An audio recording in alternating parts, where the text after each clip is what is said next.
Supergirl is finally out in theaters, marking the second movie to come out of James Gunn's brand new DCU. And honestly, it's kind of gone under the radar for me. I didn't realize it was even coming out until I went to the theater to watch something else. And I realized, oh, that's this week? Like, I haven't seen too much marketing for this movie, so it's just kind of there, you know? It's just like, here you go. Here's your movie. Take it or leave it.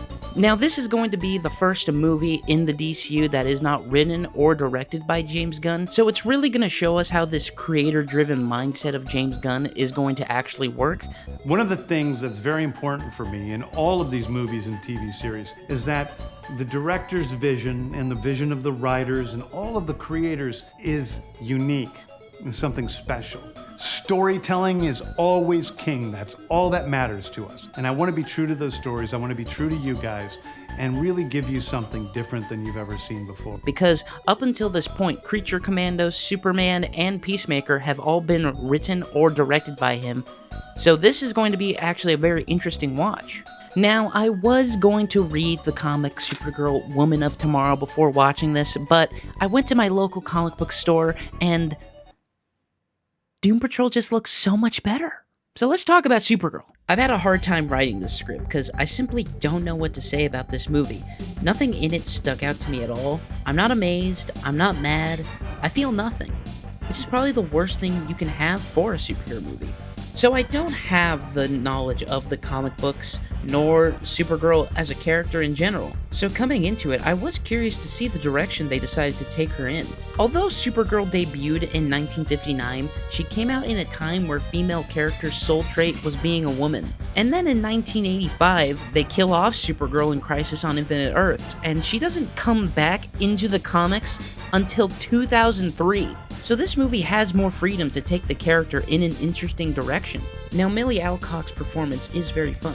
She's allowed to showcase a much more snarky side compared to Superman's more Boy Scout persona. And with the few scenes we do actually get to see Clark and Kara interact with each other, it just makes me much more excited for Man of Tomorrow and seeing them bounce off of each other in that movie. We then, of course, have the other standout performance, Jason Momoa as Lobo, finally getting to play the character he's been wanting to play since he was cast as Aquaman. I originally thought I was going to be playing Lobo in the very beginning because I got called in. I auditioned for Batman, and I almost didn't do it. I got called in the office, and I was just like, well, do you know who you're going to play? And I'm like, yeah, Lobo. Of course, he's the only one that can fight Batman and Superman. It's clear he loves it, and he is really just a great fit for the character. And then there's Ruthie. What do you actually do around here, man? She really is just a lost puppy in this movie. Because aside from her bringing the conflict of Krem into Kara's orbit, she isn't given much to do after. Like, I know she is a child, but it's clear she's trained in combat from the prison. So, can we give her a little more something to do in the movie? Anything? Please? And technically, she's not even the reason that Supergirl even goes on the journey to find Krem. The only reason she actually goes is to find the cure for crypto. So really, she doesn't have any reason to be in the movie. Because even the emotional weight Ruthie is supposed to bring into the story is not even that grand. It's kind of pushed to the side and doesn't have the time to actually develop and allow us to care about it. What the movie does really well is establish a lot more of the universe. While it doesn't show us the weirdest corners of DC, it does show us a lot of space and, most importantly, Krypton, which are some of my favorite parts of the movie. Actually being able to see the fall of this small city of Krypton is actually very good, and I wish they were able to explore it more because it was kind of the best part of the movie for me, to be perfectly honest with you. The scenes with Zor-El are great scenes, and his character is much more in line with what you would expect out of Jor-El, but I kind of like how they inversed them, because Supergirl is a lot more hardened by the reality of Krypton's demise, so she actually gets the character or father figure that is much more hopeful. Zor-El actually wants Supergirl to protect Earth, unlike Jor-El, who wants Superman to conquer it and repopulate it. Now, I'm sure a lot of people will watch this movie and now have a bit of fear going into the future of the DCU, and to that I have to say, relax. We're 2 movies in. We have not had... This is just a little taste of what we can have. We're in the appetizer right now. And besides, you guys like most of MCU's Phase 1, and those aren't very good, and comparatively, that makes this movie look like absolute cinema. This movie is really just a run-of-the-mill superhero movie, which is fine. Not every one of these movies in the genre are going to be these groundbreaking movies. You're just gonna have some throwaway movies from time to time, and we have to be okay with that. We have gotten to the point where that's what these are gonna be.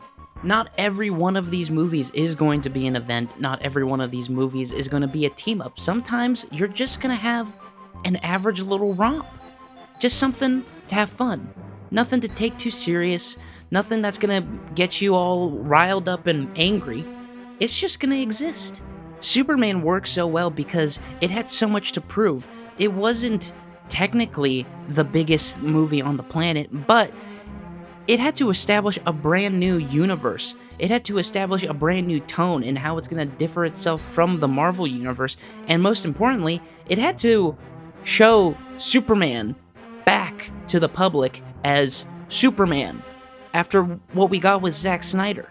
This movie doesn't have any of that. It's just a little sci-fi side quest. It's just a little adventure. Like, we have to realize we are coming up on 20 years of cinematic universes when it comes to comic books. Isn't that nuts? This is no longer a shiny new genre for Hollywood to capitalize on. It is now an established thing. It is no longer the glitz and glamour. It is just something that exists in our zeitgeist. And Supergirl fits perfectly fine in that zeitgeist. This movie is simply okay. There's nothing to break your brain, to get you overly mad. There's nothing that will overly excite you. It's just your average superhero movie. And with that all being said and done, I give Supergirl a 6 out of 10.